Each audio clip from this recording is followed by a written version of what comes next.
Absolutely. As we all know, Gunpla pretty much makes the world go round. Absolutely.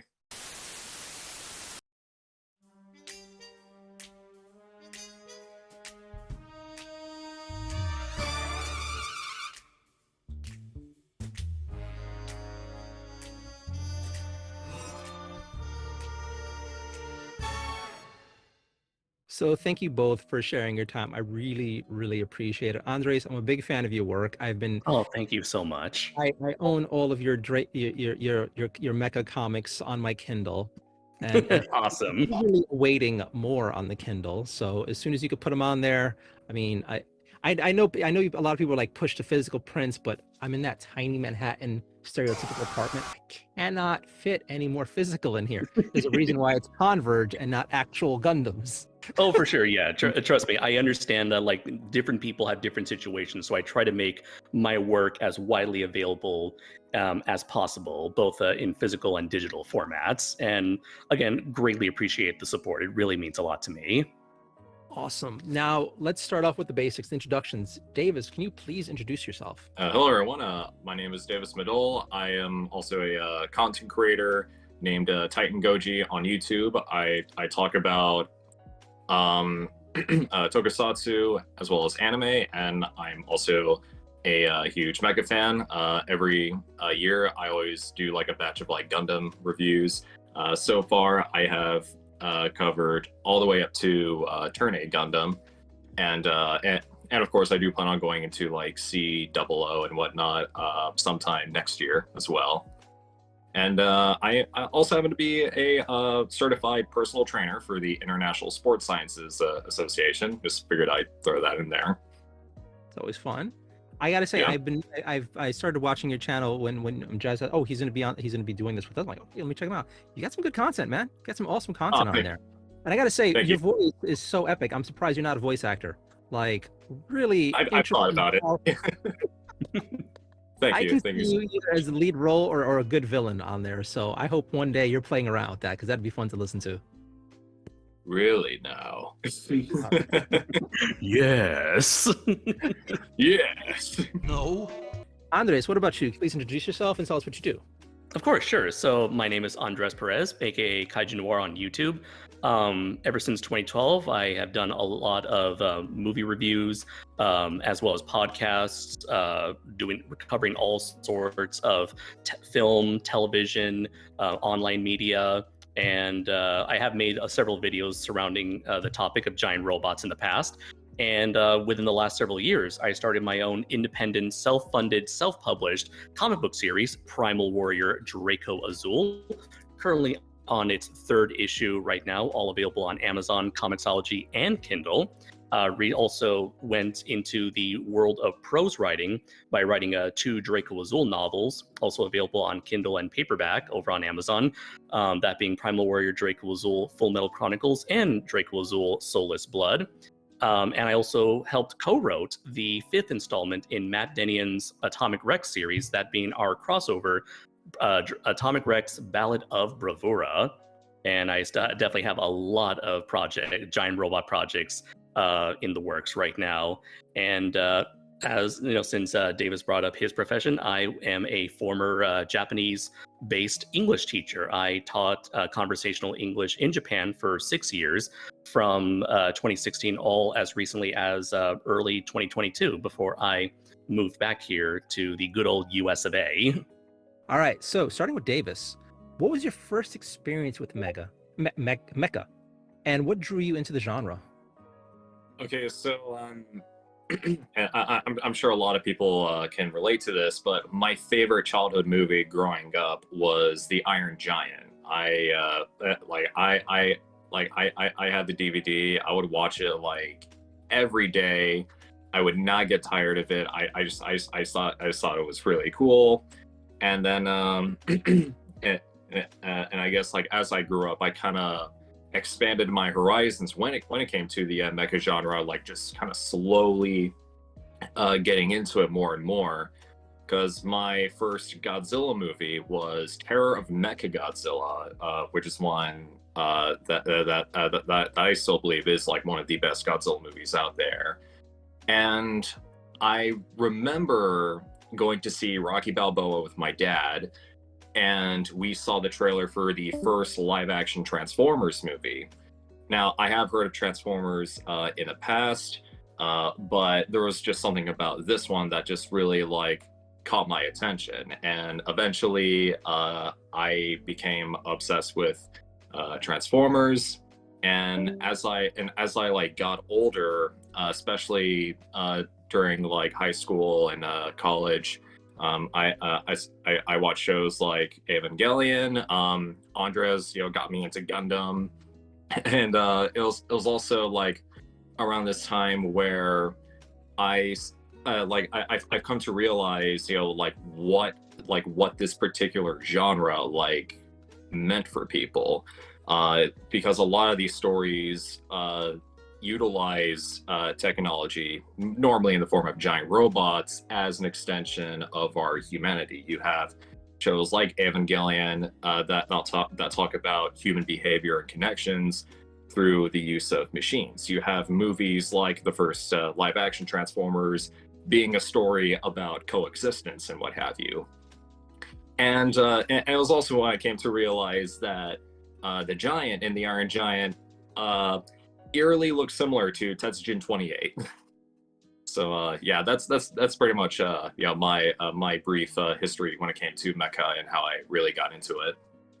So, Andres, what about you? What was your first experience with mecha? And then also, what drew you into the genre? Oh, sure. So I would say that my first exposure to mecha was probably a combination of multiple factors growing up in the 90s. Big one would definitely be Mecha Godzilla from the Godzilla series, as well as the other giant robots featured in that franchise like Jet Jaguar and Mecha King Ghidorah.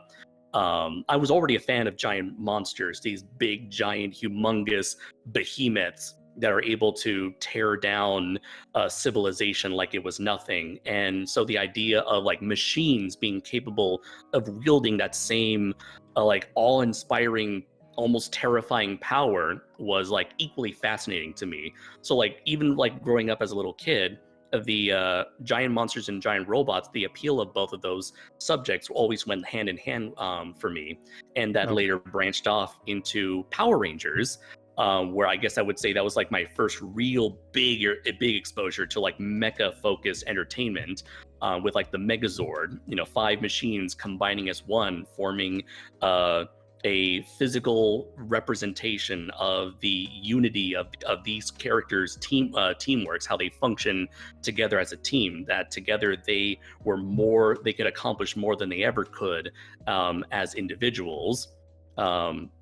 At the same time, I was also introduced to the Transformers franchise through Beast Wars. And this was like a very new facet of giant robot entertainment, where the robots themselves were portrayed as living, breathing characters in and of themselves. And that provided showed me a whole new side of giant robot entertainment. And as we slowly entered the 2000s, that's when I first saw Gundam Wing, and like many Americans, I was like fully like entrenched in that this new sort of like new side of giant robot media, where it's like, oh, let's take these giant robots, but they're not like superheroes like the Megazord. They're not characters like Beast Wars. Rather, these are tools. These are weapons of destruction. These are basically war vehicles.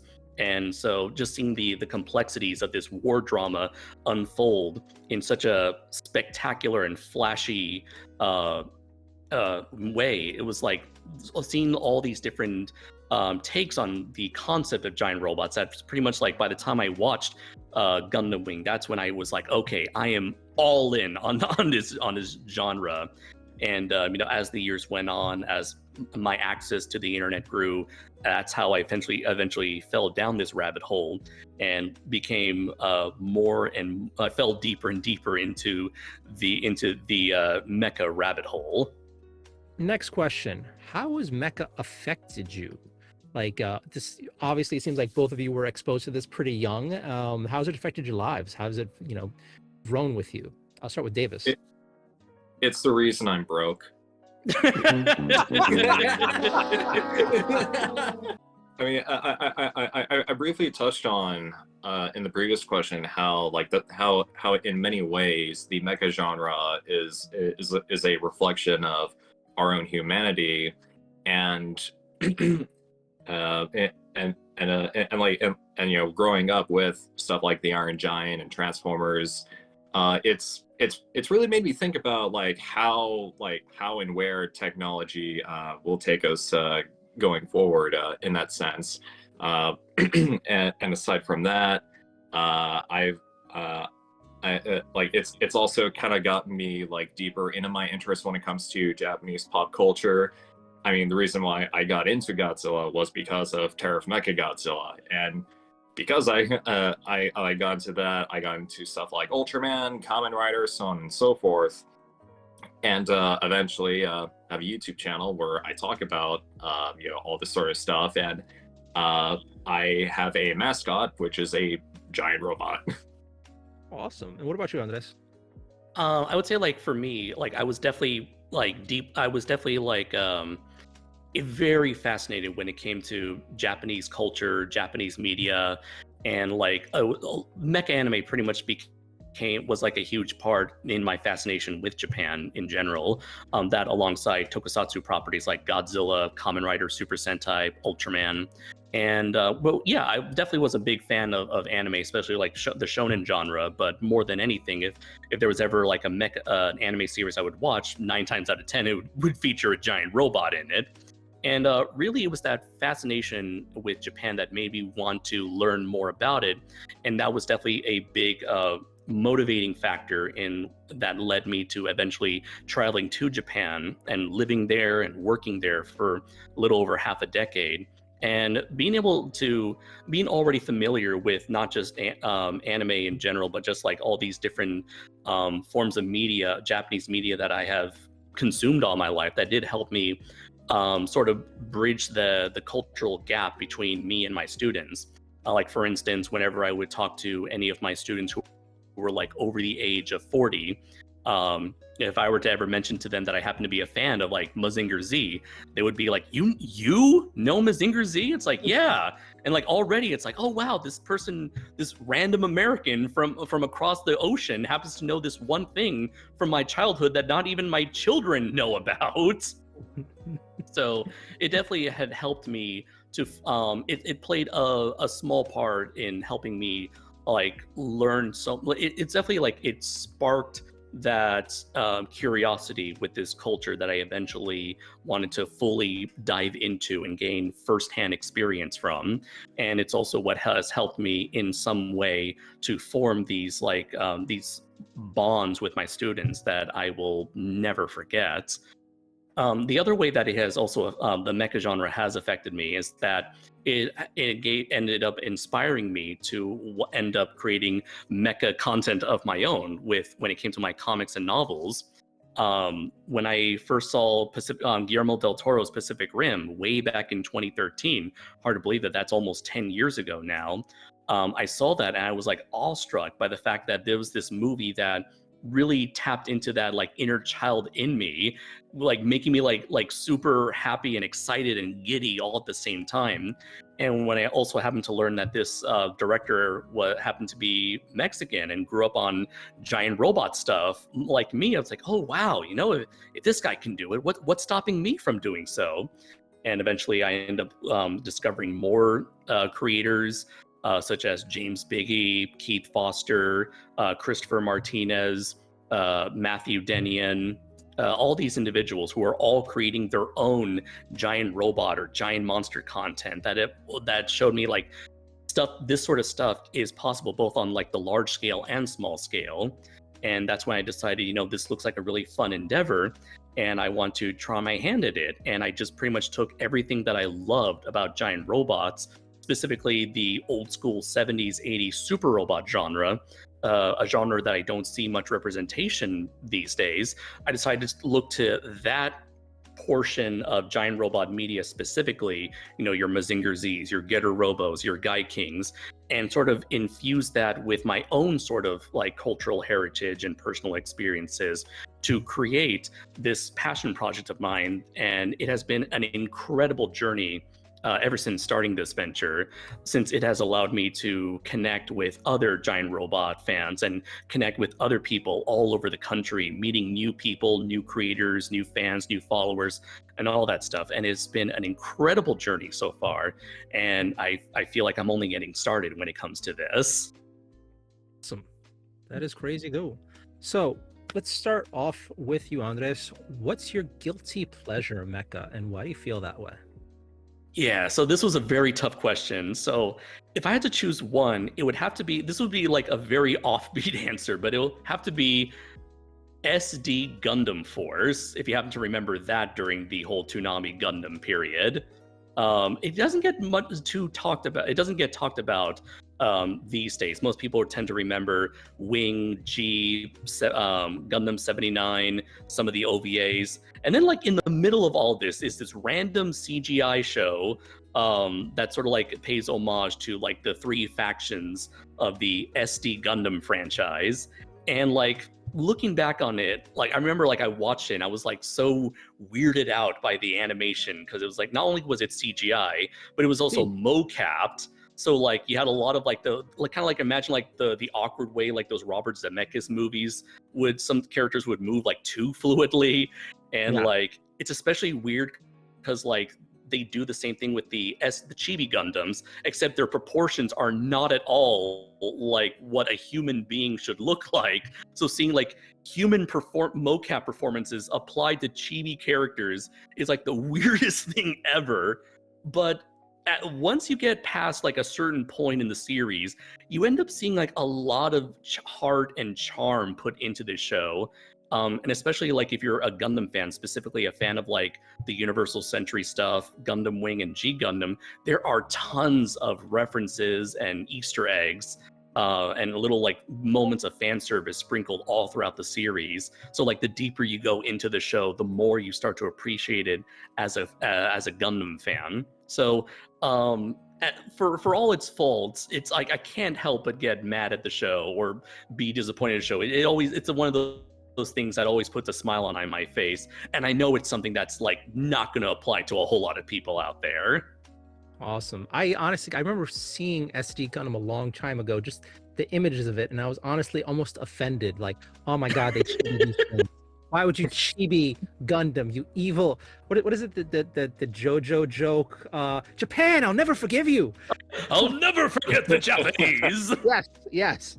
And a little while ago, Jazz and I, as we were hoarding our little Gundam Converges, came across the SD Gundam toys, the models, and we both found ourselves in love with them. And we have a few, because again, space. Yeah. But I gotta say, over the years, they've been really pushing the envelopes on the designs for the SD Gundams to the point that I'm like, yeah, I feel like these are better than the mainstream ones, because I feel like, you know, don't be too offended by this, but I feel like mainstream Gundam builds have started kind of falling into samey, formulaic, whereas the SD Gundam line has been just going crazy with it. They're influenced now by like the Zodiac. They're influenced by like action movies. Like they're if you have, or like Chinese mythology even. Yeah. Like, and they have motorcycles, and they're all not all, but they're mostly super cool. There's like pirate ones, and I am just like, I now want to give the show a serious watch when I have the time, because I find myself, I can't, like Davis said, I can't afford it, but I wanna. Yeah. So like, if I had infinite space, I'd probably have most of those little guys. But Davis, what about you? What is your guilty pleasure mecha?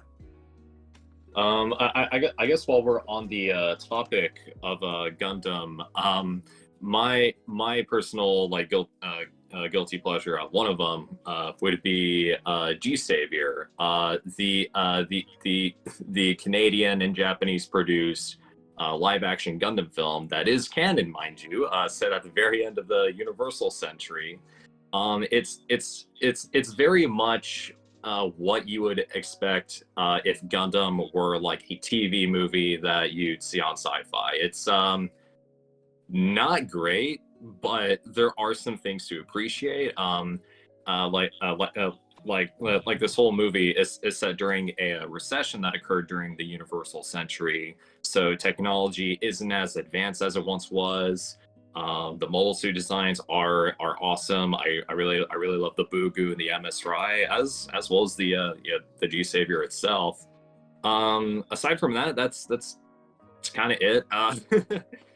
Like it is a little disappointing because like when you think live action Gundam, you think of something that's like grand and epic, and not something that's like made with a bunch of on like a Popeye's chicken sandwich or something like that. $2 and ham sandwich. Yeah. I gotta And say, go ahead. and as for my other Mecha guilty pleasure, which I mean, I don't know if I should feel guilty about it because it's like a pleasure. Kind of contradicts one another. I am gladly representing it tonight, and that would be Gunhead. This like I know there's like a lot of mixed opinions about this movie. I will say the story isn't the best, but like the effects work by Koichi Kawakita are just top notch. And for those who don't know, Koichi Kawakita directed the special effects work for a majority of the Heisei Godzilla series, as well as other films like Orochi the Eight-Headed Dragon.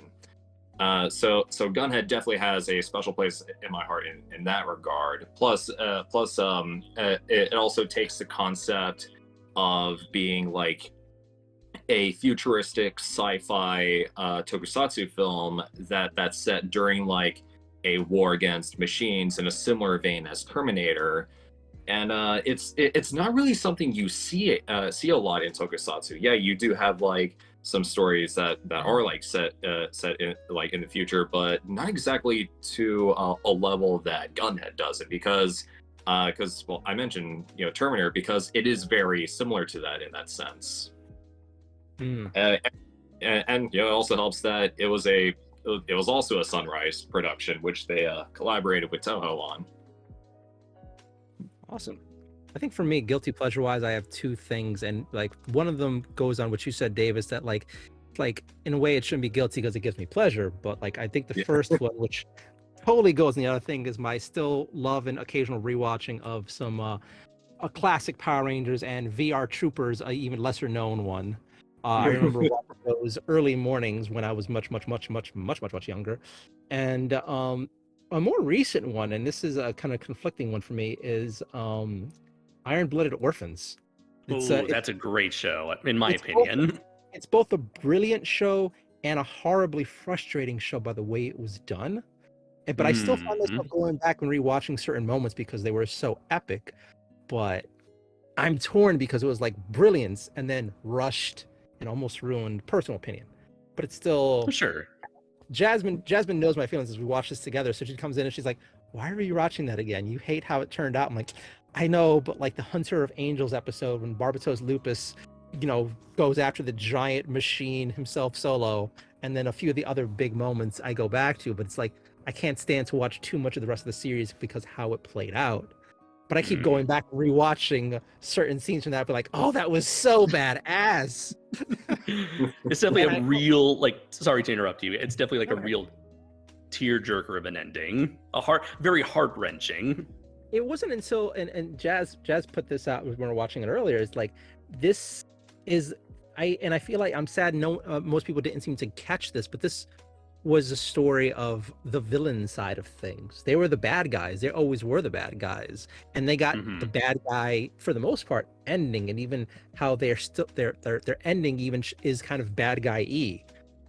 But damn, they got you to root for them. And that was the brilliant, painful, frustrating, and fun part of that for me. But I keep going back to it. And I own all of the Barbatos Gundams, from the basic Barbatos to Lupus Rex. I remember like finding Lupus Rex, like it looks stupid. I watched the anime. That's freaking awesome. Rarely do you ever find like a Gundam that bestial looking. Ferocious, but still, how do I say this? Workable.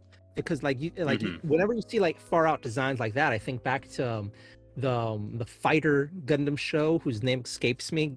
G Fighter, where they had just like stupid ones. But Barbatos, I feel like, is the closest to being stupid but still functional, and I love it so much for that. So Davis, back with you. What are some good mecha experiences you've had recently? I mean, I've been reading this. It's okay, I guess. Just kidding. Yeah, I hear that writer's a pain in the butt to deal with. Yeah, like it's annoying, gets on my nerves. Yeah, but that guy will not stop shilling. I swear to God. Yeah, like I usually have a super busy schedule, so like I've slowly been chipping away at Primal Warrior Draco's Soulless Blood, written by both Andres Perez and Ismarok, another good friend of ours, and it's some really cool stuff. Really liking it. But yeah, like aside from that, I just want to get that out of the way. I've actually been getting into the Brave series a little.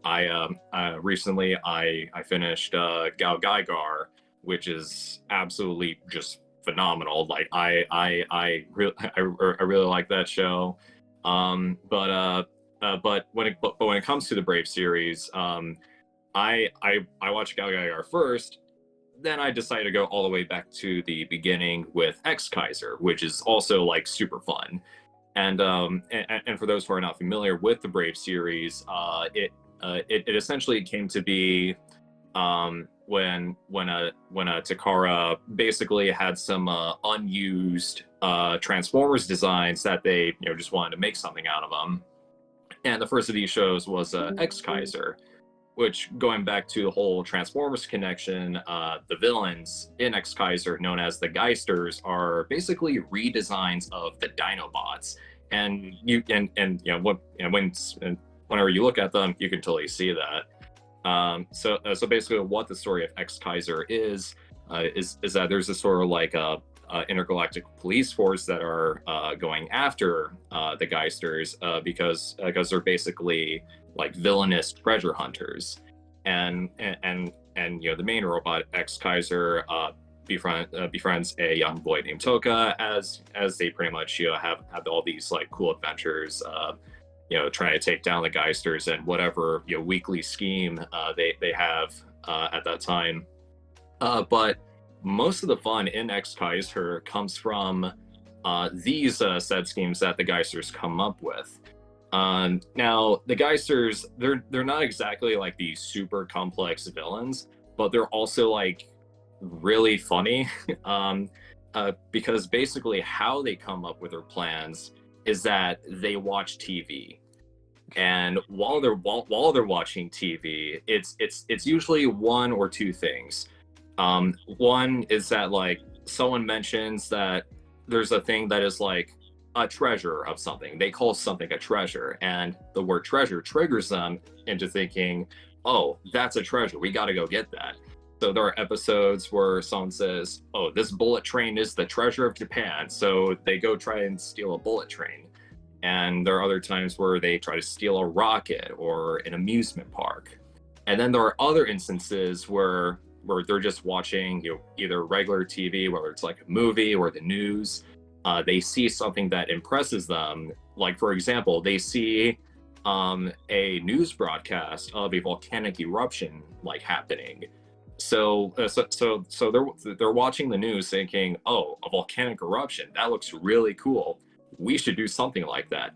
So where do they go? Mount Fuji.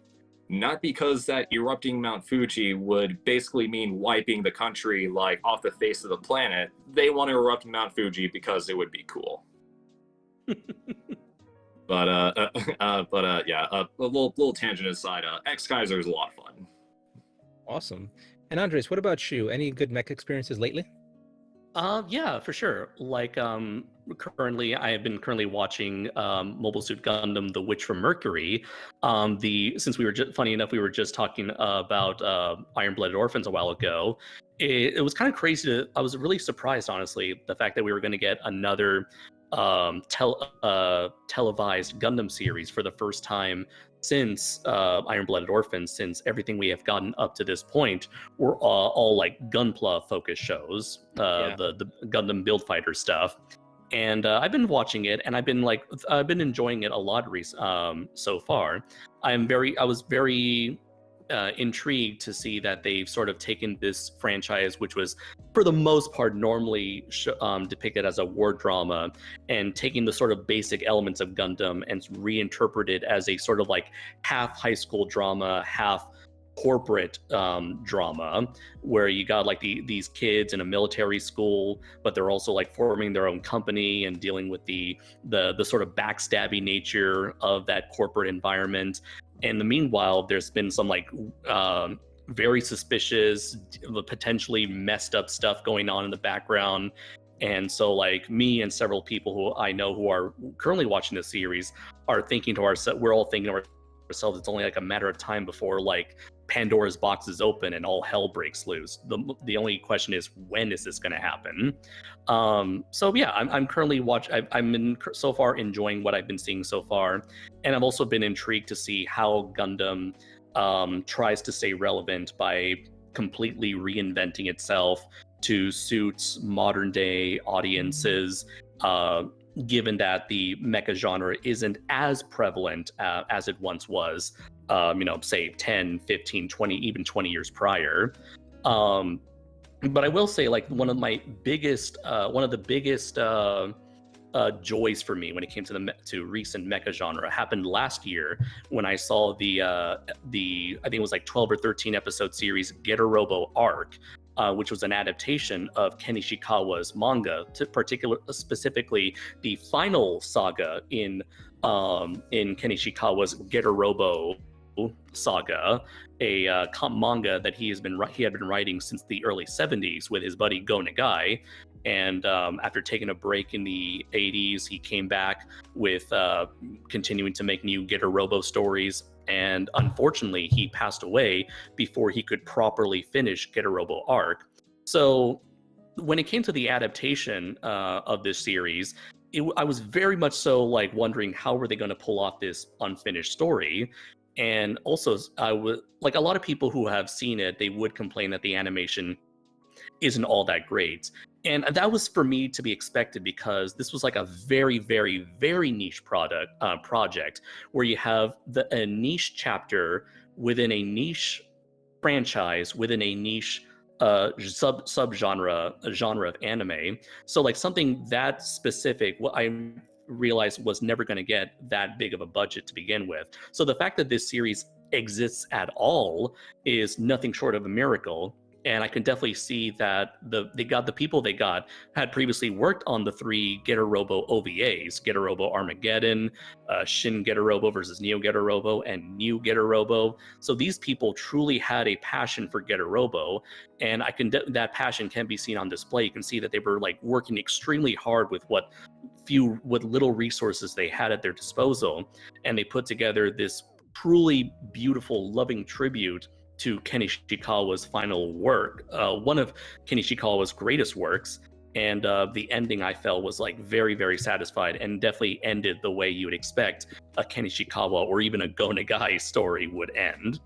And I guess lastly, the other big positive experience I've had with Mecha has easily been the Gridman universe and the 2 Gridman universe animes, both being SSSS .Gridman and SSSS Dynazenon, both being these also beautiful tributes to tokusatsu, giant hero entertainment like Ultraman, the original Gridman, Super Sentai, and also a lot of mecha anime, specifically like the Masami Obari directed stuff. So yeah, these shows are like nothing but just pure love letters to both forms of entertainment that I love, giant monsters and giant robots, and I can't wait for that crossover movie to eventually happen next year. Oh, same. So Davis, what are some mecha experiences for you that elevated the genre for you? So you're traditionally a fan of something, and then something came and then just raised the bar. Let's see.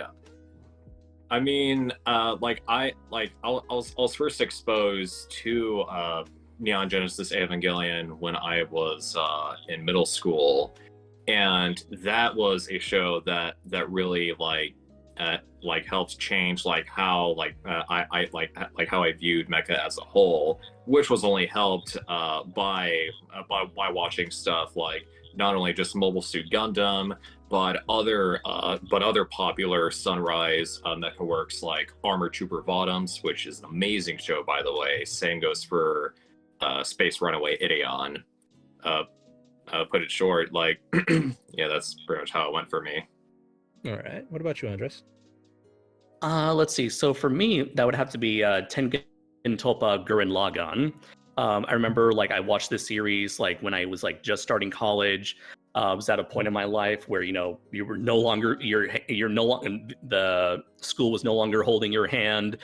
Colleges high school would never prepare you for the challenges college throws at you.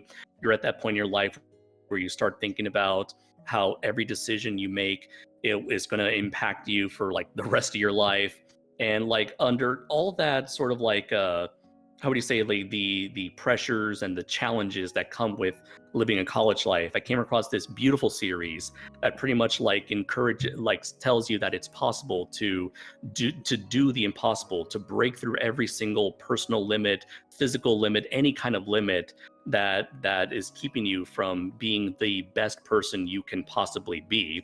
It was honestly one of the most inspirational and uplifting experiences I ever had with a series. And it easily is perhaps my number 2 favorite anime of all time after G Gundam.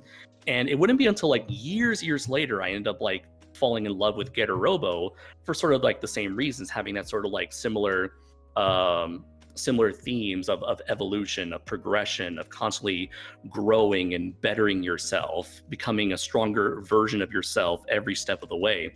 And eventually I came to learn that the man behind Gurren Lagann actually was an assistant to Ken Ishikawa when he worked on Getter Robo, and he considered himself to be the #1 Ken Ishikawa fan. So it was kind of interesting to realize that this show that I watched during my college years ended up being one gigantic tribute to something I would end up falling in love with several years later. So it's almost like it came full circle to have been inspired by something and then eventually fall in love with the thing that inspired it to begin with. Awesome. Now, this next question is, it felt weird writing it because I kind of believe mecha kind of is mainstream because a lot of our generation was raised with mecha in various ways, from the original Godzilla stuff, the giant robot, the Power Rangers. So for a bunch of us who were growing up, it is already a part of our childhood. But what is mainstream? How big is mainstream? The closest I feel like we've gotten there somewhat recently was Pacific Rim, and then I feel like that was it, kind of. But with mecha teasing American mainstream on and off through the years, with shows like Power Rangers, Gundam Wing, Big O, Pacific Rim, what do you think it will take for Hollywood and the mainstream media to really dig in? And by that I mean we're seeing it everywhere in Hollywood. When they have, every big company is coming out with something around a similar time. I feel like we're getting close, but not really. Davis, can I start with you? What do you think it'll take? It's so easy to say, just the same love and passion that went into films like Pacific Rim to really become mainstream, and we also have stuff like Transformers that are still in the mainstream. We just got a new trailer for Rise of the Beasts, and it's every corner on the internet is talking about how excited they are for that movie. But I feel like going bigger than that is going to be super tough because it feels like here in the West there's this sort of stigmatism against the mecha genre itself. Because back in the 70s or 80s and whatnot, when mechas was still like rather niche, like here in the US, a lot of people's like first biggest exposures were stuff like Voltron, Transformers, and Power Rangers, and people sort of tend to look down upon that sort of stuff. So whenever they see something with giant robots, they think, oh, this kind of reminds me of X, Y, or Z. I'm not a fan of X, Y, or Z, so I'm not interested. And that's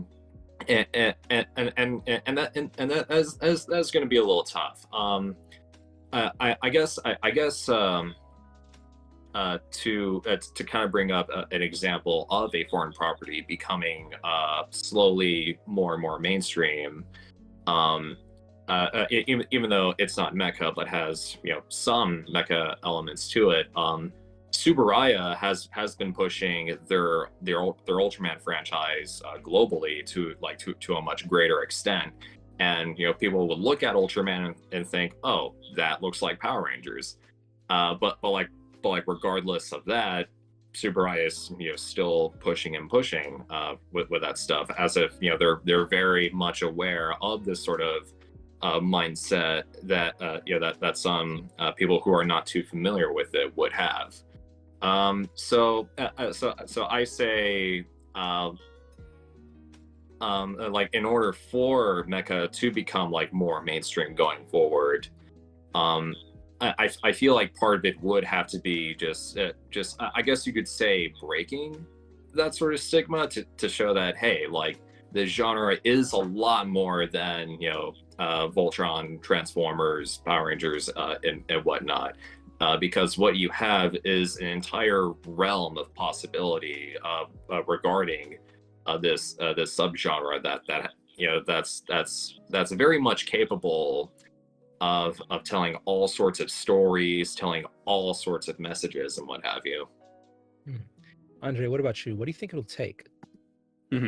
So it was interesting that, like, Davis brought up the idea of this stigma from Western audiences towards the mecha genre, and it reminds me of this one thing I've seen a lot, especially in terms of like the anime community. Whenever like a popular giant robot show exists, you'll always hear that infamous line, unlike other mecha shows, this one's about the characters. Shut up.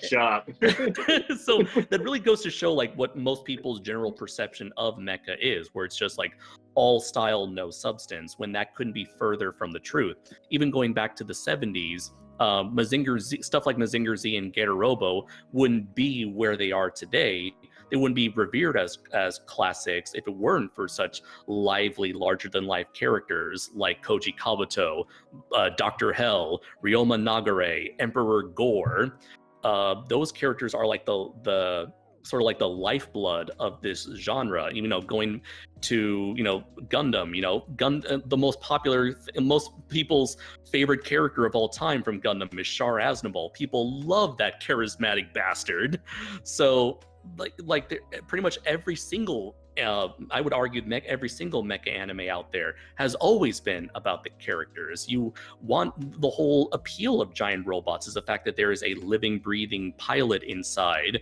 Is sort of, you want to see that person succeed. The tensions are raised tenfold, 100-fold the moment human lives are at stake, compared to seeing like a kaiju battle between two giant monsters. So I would say that if you want to like get rid of that stigma, if you want to get rid of that perception of people's idea of the mecha genre, you really need a damn good story and very strong writing and memorable characters to make this product truly stand out. I feel like it's going to take more than just popcorn entertainment to make people really get into the genre, because we've seen popcorn entertainment come and go. Stuff like, say, Rampage or even Godzilla vs. Kong. Say what you will about those movies. I personally enjoyed them, but like, these are the kind of movies that, while they may be a success at the box office, they do not stay in the pop culture zeitgeist. They don't stay in people's minds very long, because eventually they're going to forget about them in a couple months' time before they move on to the next big flashy multi-million-dollar popcorn flick.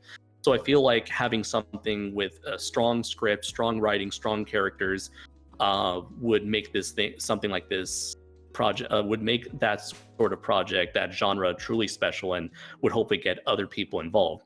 The other thing I would say is that for certain people who, at least for certain projects that try to adapt giant robot media, they always seem like afraid to fully embrace the genre. When you look at a lot of the earlier Michael Bay Transformers films, they would try as much as they could to take the focus away from the Transformers and focus on the antics of Sam Witwicky. Rarely giving the Transformers a chance to be characters, fully fleshed out characters, or even something like the recent 2017 Power Rangers film, where there's like barely any action whatsoever, and like the stuff involving the Megazord lasts like a good 2-3 minutes tops. Or like even like the recent Netflix series Voltron Legendary Defender. I love those first 2 seasons, but like as the series went along, you can tell that it was almost like those writers were embarrassed to be working on a giant robot show and tried everything they could to make it not about the giant robot lions. Heck, I think there were only ever like 3 Robeasts, 3 giant monsters and 1 bad robot over the course of like 5 or 6 seasons that show lasted. So I do feel like a strong script and a willingness to embrace the franchise is what you need to truly show mainstream audiences what this genre is capable of. It's possible that maybe that Jordan Vogt Roberts live action Gundam movie for Netflix might do the trick. Who knows? I was about to pick go ahead.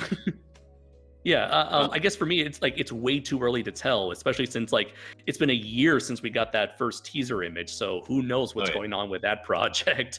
But hey, maybe that could change things. Maybe not. Who knows? You touched upon so many points that actually I feel like we can go on for a while about.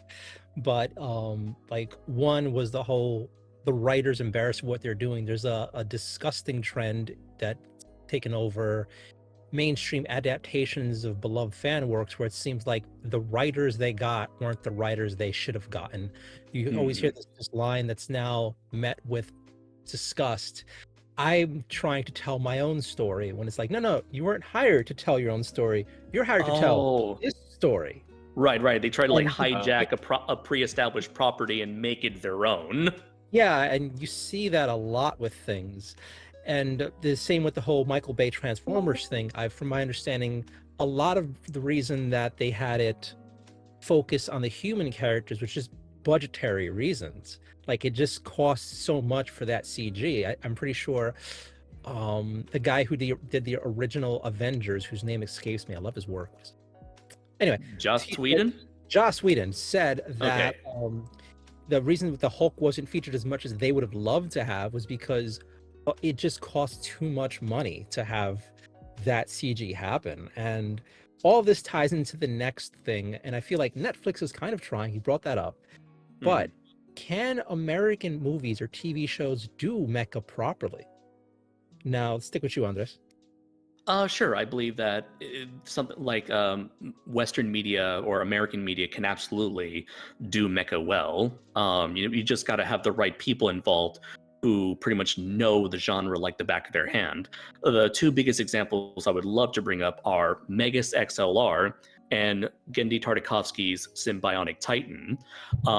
Like going to Megas XLR, this is definitely more of a satirical take on the mecha genre, a more like subversive, what if the pilot to a super robot turned out to be this slacker who wastes all his time playing video games and watch wrestling, and what you end up is having this very a hilarious parody of the genre, but it's in the parody in the way where it does not maliciously mock the thing that it's parodying. Rather, you can tell it comes from a place of love, a place of care, and with each episode that unfolds, you can tell there's a sense of earnestness to actually providing genuinely good action, genuinely great, funny, hilarious characters, very witty writing, and even like throwing in some like fun references to Transformers and Voltron and Sailor Moon in there whenever they get the chance. So I would say like that was like it was one of my favorite shows growing up, and I was always so upset that they canceled it after 2 seasons. But even more tragically was Genndy Tartakovsky's Symbionic Titan. If you ever saw Dexter's Laboratory, he like occasionally would pepper like references to mecha anime within that show, like especially that like pseudo season finale that was originally meant to be the series finale, where Dexter and his family had this like Power Rangers-esque robot battle against this giant Godzilla-esque axe monster, like in the middle of Japan. But when it came to Symbionic Titan, he's like, okay, this was his chance to tell a legit giant robot story, this like space opera of these like 3 refugee alien characters that escape to Earth from their planet being conquested, and they're constantly being pursued and having to defend their new homeworld from the whatever's the latest monster of the week stuff through their own giant robot. And there's like this backstory going on that's filled to the brim with all this like lore building. And before the show could even like have the chance to fully show what it's got, it ended up getting cut short after one season because they couldn't secure the rights to any sort of toy deal. And I guess when it comes to the American television industry, for animation, if you can't produce any toys or merchandise, there's no point in keeping your show around. But that first season, I absolutely loved. And I think that's like the gold standard for like American mecha shows. So you have hope. And there's also an American creator doing these things. You're a hope to the future that you can do it. So what about you? Big time. Do you believe American movies or TVs can do mecha properly? Oh, absolutely. And I want to mention things that are at the very least mecha adjacent, because when and now especially when it comes to 80s science fiction, whenever you think 80s science fiction, you normally think of stuff like Blade Runner, The Terminator, and even RoboCop. And like technology is such a huge part of those stories, as well as their respective universes and how they shape them.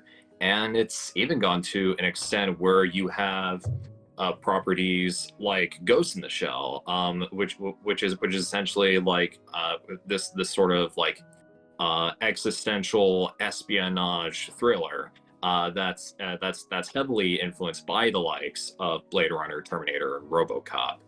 And we've already mentioned Megas XLR, Symbiotic Titan, as well as Pacific Rim a decent number of times. So yeah, I think American media is fully capable of doing good justice to the mecha genre. All right. And sticking with you, are there any mecha tropes that you would like to see go away for a few years? That is a bit of a tough question because like as I mentioned before, the mecha genre is something you can just do so much with, to the point where it's hard to say that you're like tired of a certain thing, or if you want to see more of a certain thing. And I suppose going back to Western mecha media, there are cases where they try to take the genre way too seriously, to the point where it almost comes off as embarrassing, or they just don't have little care for it. And we've already talked about Power Rangers 2017 and how that felt super afraid to embrace what it is. And you also have shows like Genlock, which seems to like bear like very little understanding of like what it's trying to be. And Andres, what about you? Any tropes you would like to see go away for a little while? Oh yeah, definitely. This is more of like aesthetic choice that I've noticed within the last 10 years of like the Japanese side of things, specifically when it comes to the Super Sentai franchise. Like whenever you have those giant robots, which I'll just refer to as Megazords for the sake of simplicity, I've noticed that like they've gotten more and more toyetic, to borrow a phrase from Joel Schumacher, over the years. Where like previous Megazords from like the 90s, early 2000s, you can tell that they made a cool giant robot design first that would then later be adapted into toy form. Where I feel like they've taken an opposite approach, where they focus on the toy aspect of the robot and then sticking that in the show. And eventually you have these like very gaudy looking machines that only become even more of an eyesore when they start adding more machines, more Zords, more parts. So by the end of the show, the final Megazord combination is this ugly mess of spikes and weapons and protrusions, and you can't even tell what the hell you're even looking at. I remember like Davis, he had like a tweet like several months ago where like, there's never been a bad mecha design ever, and I decided to whip out the 4 horsemen of the apocalypse, and you were like, I give up, you win. Like looking at like say the Ultra Zord from season 1 of Mighty Morphin Power Rangers, there's a thematic cohesion to it all. You have this Viking beast warrior with a draconian helmet and shoulder pads riding atop of a giant robot dinosaur. Like there's a theme going on there. Yeah, but then when you look at exactly. But then you look at say like Power Rangers Samurai, it's just like more toys stacked on more toys. And like I've seen Megazord designs improve recently with like Ryu Soldier and recently the Momotaro inspired Don Brothers. But like whenever, or even like Zenkaiger, where they did the whole like like Gao Gaigar style symmetrical docking style Megazords. So like they have gotten better recently, but it's always those final combinations where they just like, let's just slap everything together with no rhyme or reason.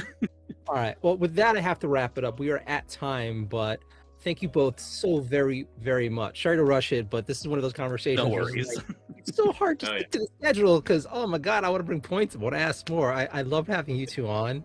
I always love having it when we have a panel and it's just people who are just really into the subject, not just, okay, who can get to fill the role? No. I'm glad we have you, Davis. I'm glad we have you on this. This is an awesome panel. Thank you both so much for your time. I really appreciate it. Oh, dude, thank you so much for giving us this opportunity.